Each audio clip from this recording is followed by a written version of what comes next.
چاته چې د تشو میتیازو قطرې راځي او د تشو میتیازو د قطرو بیماری وي دا مسله وي دته ټیک شوله نو د د اودس څه مسله ده آیا دی به هر مونځ ته دی به بار بار اودس کوي که نه په یو اودس سره د ده مونځ کېږي که د ده قطرې جاري وي بله مسله به تاسو سره په دې کلیپ کې دا بیان شي چې د دغه قطرو د راتلو په وجه چې دا پرتوک پورې لګي او هغه پې بېلمازه کېږي نو دې نه د پرتوک د بچ کولو څه طریقه ده چې بار بار سړی کپړې بدلې او په هغه تکلیف کې مبتلا وي نو دې نه به کپړې خپلې څنګه بچ کوي دا طریقه به هم تاسو ته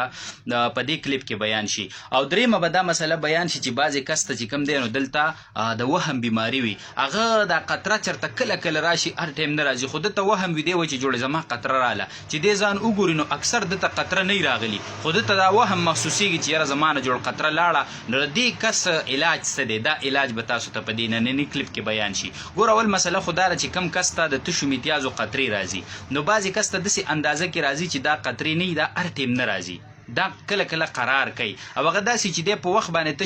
تشې میتیازې وکړي نو دی لږ ساعت وګرځي کیني پاسي نو هغه قطرې د ده ودرېږي نو دته پکې دومره موقع میلاویږي چې دی پکې مونځ ادا کړي لکه 4 رکعته فرض مونځ دی د ماسپښین یا د مازدیګر ماسخوتن یا سارې 2 رکعته فرض مونځ دی دومره موقع پکې میلاویږي چې دی پکې دغه 2 رکعته فرض مونځ وکړي یا 4 رکعته فرض مونځ وکړي نو داسې کس دپاره بیا مسله دا ده که نه چې دی اودس وکړي او دی مونځ وکړي او د ده قطره بیا رالاله نو چې بیا قطره راله نو په دې سره به د ده اودس صحیح دا به ماتي ښه په دې سره به اودس ماتي دی به اودس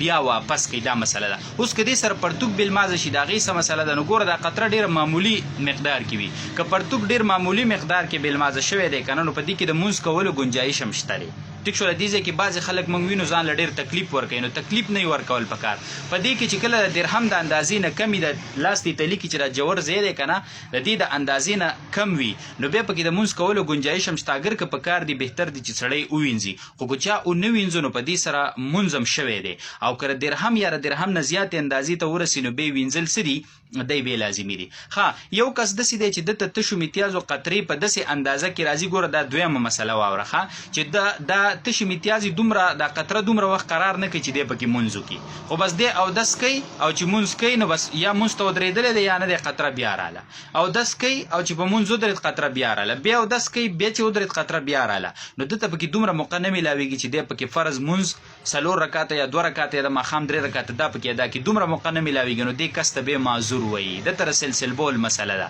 داسې کس ته بیا معذور وایي او دا ځان له تشو میتیازو والا نه چاته د بادو مسله ده چا باد نه ټینګېږي ټیک شوله که نه او دته دونه اندازه کې راځي چې زر زر راځي او دس کوي او بیا باد راځي او دس کوي بیا باد راځي نو دې دواړو ته معذور ویلی شي او د معذور دپاره مسله داره که نه چې د هر ټیم مونځ راشي نو دی به د هر ټیم مونځ ته یو اودس کوي په هغه یو اودس سره به دی مونځ کوي د هغه ټیم نفلونه که کوي که سنت کوي که تلاوت کوي که هغه ټیم کې جنازه و جنازه هم پې کولی شي که د تشو میتیازو قطرې هم راتللې او که د ده نه بعد هم تلل خو چې کله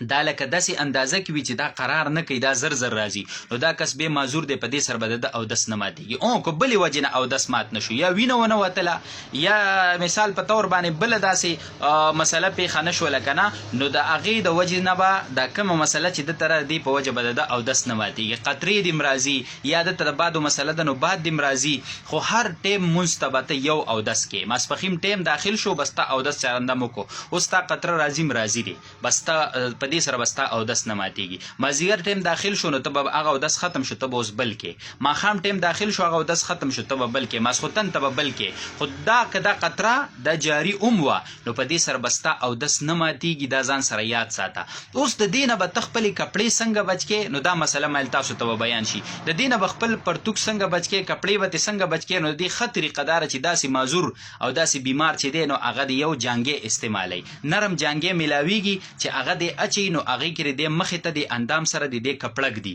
کپړه دیږدي نو چې کومه قطره راځي به په دې کپړه باندې لګي نو چې کله د مونځ ټیم شي او د اودس وکړي که نه نو دا کپړه دې د ځان نه لرې کړي کپړه یې د ځان نه لرې کړي او په مانځه باندې دې ودرېږي په مونځ دې ودرېږي مونځ دې وکړي د هغې نه پس د دا کپړه واپس په دغه جانګي کې کیدي یا ځان سره دویمه کپړه ساتي او هغه دی واپس په دغه کې ږدي نو هغه خطر کې راځي په دې کپړه باندې ورلګي نو دا تکلیف به تاسو ته نه وي چې دا د زر زر کپړو بدلولو دا تکلیف چې کم دی د دې نه به تاسو بچ شئ. درېیمه مسله دا ده چې بعضې کس ته د وهم بیماري وي د شک بیماري وي هغه قطره چېرته کله کله راځي هر ټایم نه راځي داسې کله کله ځان کتلی نو قطره راغلي او داسې خو هر چا ته پیښیدی شي خو مستقل دته دا قطره نه راځي خو د ده هسې شک او وهم راځي چې جوړمانه قطره لاړله نو د دې بیمارۍ نه د بچ کېدو څه مسله ده نه ګوره دې دپاره خو یو وظیفه ده چې لا حول ولا قوة الا بالله لا حول ولا قوة الا بالله لا حول ولا قوة الا بالله دا د ورځې کم از کم 100 کرته وي د ورځې د کم از کم 100 کرته وي الله به د دې بیمارۍ نه بچ کي. دویم د دې دپاره د طریقه هم کومه چې په حدیثو کې ښودلی شوي چې نبي علیه السلام مبارک به چرندم وکړو که نه نو حدیثو کې راځي داسې اوبه به یې د ګوتو کې دا ګوتې به اوبه به یې راواخېستلې او دا خښتګ نه دی په دې به یې داسې چړقاو وکړو دا خښتګ نه دی په دې به یې چړقاو وکړو نو طریقه هم دا ده چې ته کله چرندم نه فارغ شي که نه نو دا لاس لون که او په دې خښتګ کې داسې چړقاو وکړه نو دې سره به ستا د وهم د بیماري ختمي که ته وایې چې ما نه قطره لاړه ته ځان ګورې نو چې ته ځان ګورې او هغه ځای دې لون بې مونتو نو به ستا په ذهن کې به دا راځي چې دا خو وختي مړه ما دې کې چړقاو کړی دی دا خو هغه داري دي هغه ساز کې دي دا خو مانه قطره نه ده تللی په دې سره به ستا د شک او دا د وهم بیماري څه ده دا به په دې سره ختمېږي. ګوره یو مې درله وظیفه درکړه او یو مې درته یو بهترینه طریقه وښوده کومه چې د حدیثو نه ثابته ده نو لحاظه دا مسله ګوره ډېرو زیاتو ملګرو ته ستاسو به مهرباني دا وي چې دا به په خپله هم زده کوئ او دا څومره شیر کولی شئ ډېرو زیاتو ملګرو د دې تپوس کړی دی نو چې څوک هم الله ستاسو په وجه د دې تکلیف نه بچ کړي وساني ورته راشي نو موږ او تاسو ته به الله اجر راکوي. وصلی الله علی النبي